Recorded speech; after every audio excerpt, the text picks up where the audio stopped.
সেই রাত গভীর ছিল। গ্রামে অদ্ভুত ছায়া ঢুকে পড়ল। জানালার বাইরে শিশুরা তাকাচ্ছে। বৃদ্ধরা সতর্ক করে বলল, সাবধান। ছোট্ট মসজিদের পাশে একটি পুরনো দোকার দরজা ধীরে ধীরে খোলা হলো। ধোঁয়া চারপাশে ছড়িয়ে গেল। শিশুরা কৌতূহল নিয়ে ছুটে আসে। বৃদ্ধরা তাদের ধরে সতর্ক করল। দোকার ভিতরে ঝলমলে আলো। টেবিলের ওপর অদ্ভুত জাদু বস্তু ছড়িয়ে আছে। গ্রামের লোকেরা বাইরে দাঁড়িয়ে তাকাচ্ছে। সবাই মনে করছে হয়তো জাদু এসেছে। যুবক সাহস পেয়ে জিজ্ঞেস করে, আপনি কে? এই সব জাদুবস্তুগুলো কি? জাদুকর ধীরে হেসে বলে, প্রত্যেক কিছুর পেছনে রহস্য আছে, কিন্তু সবই আল্লাহর নিয়ন্ত্রণে।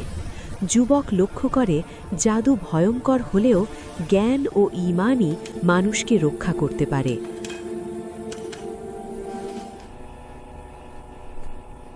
হঠাৎ জাদুকরের কাছ থেকে অদ্ভুত শব্দ আসে। সব শিশু চমকে দাঁড়িয়ে যায়। জাদুকর বলে, সাবধান, সব জাদু মানুষের মনের পরীক্ষা নেয়।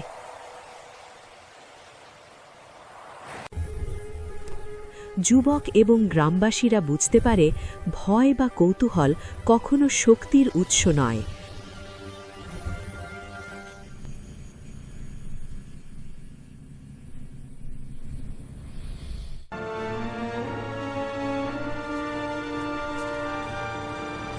তারা প্রতিজ্ঞা করে ঈমান ও জ্ঞানই হবে তাদের সবচেয়ে শক্তিশালী অস্ত্র।